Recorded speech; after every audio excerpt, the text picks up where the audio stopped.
Chapter 4. It was very late by the time Parvana and her mother returned home from the prison. Parvana was so tired she had to lean against her mother to make it up the stairs, the way father used to lean against her. She had stopped thinking of anything but the pain that seemed to be in every part of her body, from the top of her head to the bottom of her feet. Her feet burned and stung with every step. When she took off her sandals, she could see why. Her feet, unused to walking such long distances, were covered with blisters. Most of the blisters had broken, and her feet were bloody and raw. Nuria and Mariam's eyes widened when they saw the mess of Parvana's feet. They grew wider still when they saw their mother's feet. They were even more torn up and bloody than Parvana's. Parvana realised that mother hadn't been out of the house since the Taliban had taken over Kabul a year and a half before. She could have gone out. She had a burqa, and father would have gone with her any time she wanted. Many husbands were happy to make their wives stay at home, but not father. "Fatana, you are a writer," he often said. "You must come out into the city and see what is happening. Otherwise, how will you know what to write about?" "Who would read what I write? Am I allowed to publish? No. Then what is the point of writing? And what is the point of looking? Besides, it will not be for long. The Afghan people are smart and strong. They will kick these Taliban out. When that happens, when we have a decent government in Afghanistan, then I will go out again. Until then, I will stay here." "It takes work to make a decent government," father said. "You are a writer. You must do your work." "If we had left Afghanistan when we had the chance, I would be doing my work. We are Afghans. This is our home. If all the educated people leave, who will rebuild the country?" It was an argument Parvana's parents had often. When the whole family lived in one room, there were no secrets. Mother's feet were so bad from the long walk that she could hardly make it into the room. Parvana had been so preoccupied with her own pain and exhaustion, she hadn't given any thought to what her mother had been going through. Nuria tried to help, but mother just waved her away. She threw her burqa down on the floor.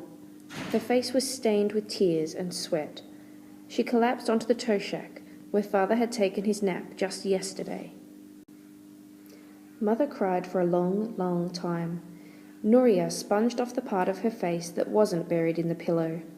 She washed the dust from the wounds in her mother's feet. Mother acted as if Nuria wasn't there at all. Finally, Nuria spread a light blanket over her. It was a long time before the sobs stopped and mother fell asleep. While Nuria tried to look after mother, Mariam looked after Parvana. Biting her tongue in concentration, she carried a basin of water over to where Parvana was sitting. She didn't spill a drop. She wiped Parvana's face with a cloth she wasn't quite able to wring out. Drips from the cloth ran down Parvana's neck. The water felt good. She soaked her feet in the basin, and that felt good too. She sat with her feet in the basin while Nuria got supper. "They wouldn't tell us anything about father," Parvana told her sister. "What are we going to do? How are we going to find him?" Nuria started to say something, but Parvana didn't catch what it was. She began to feel heavy, her eyes started to close, and the next thing she knew, it was morning. Parvana could hear the morning meal being prepared. "I should get up and help," she thought, but she couldn't bring herself to move. All night long she had drifted in and out of dreams about the soldiers. They were screaming at her and hitting her. In her dream, she shouted at them to release her father, but no sound came from her lips. She had even shouted, "I am Malali! I am Malali!" but the soldiers paid no attention. The worst part of her dream was seeing mother beaten. It was as if Parvana was watching it happen from afar, far away, and couldn't get to her to help her up.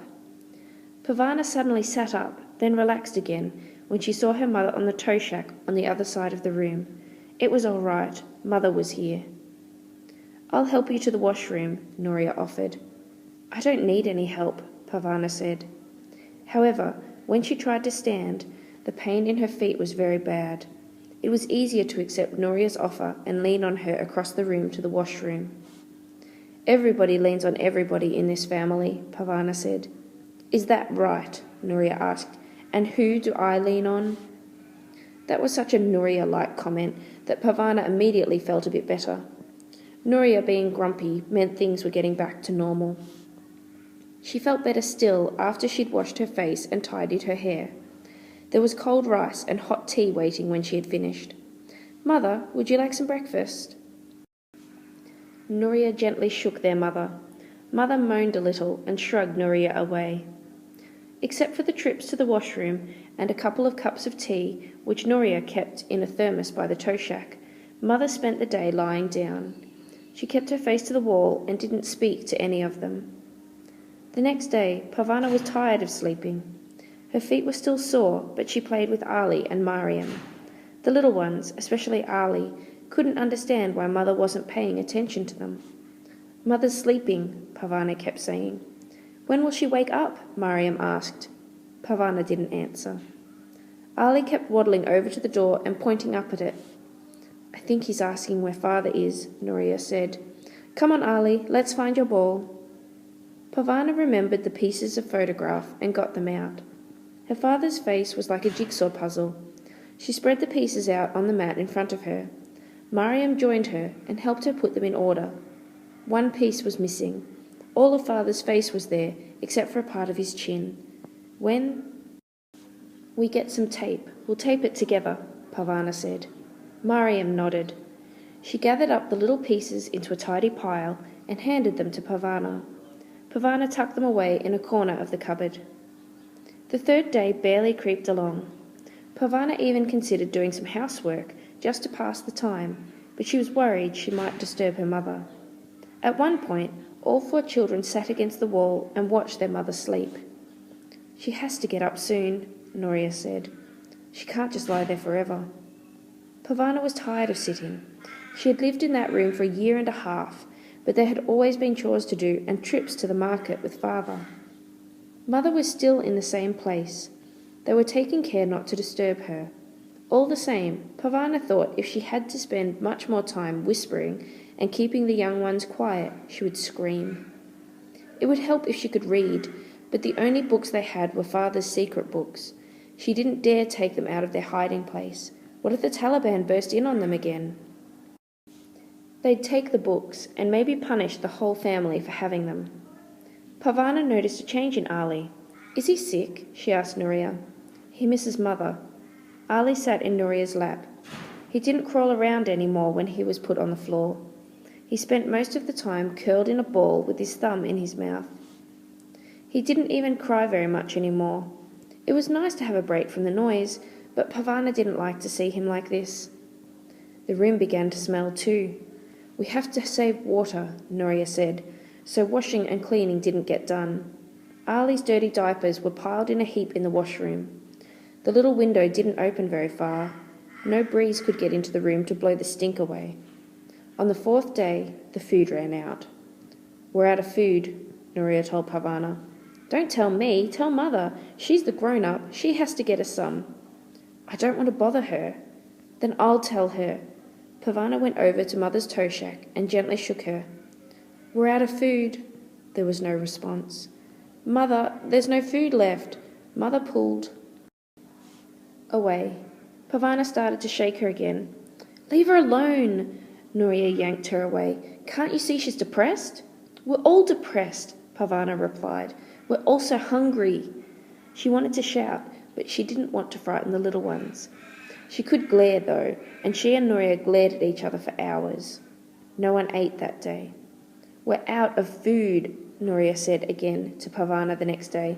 I'm not going out there. You have to go. There's no one else who can go. My feet are still sore. Your feet will survive, but we won't if you don't get us food. Now move. Parvana looked at Mother, still lying on the tow shack.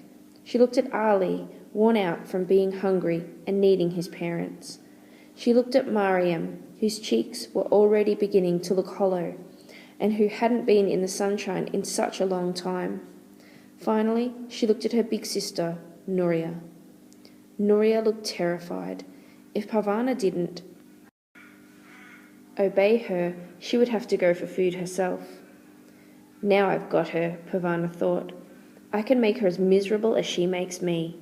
But she was surprised to find that this thought gave her no pleasure. Maybe she was too tired and too hungry. Instead of turning her back, she took the money from her sister's hand. "What should I buy?" she asked.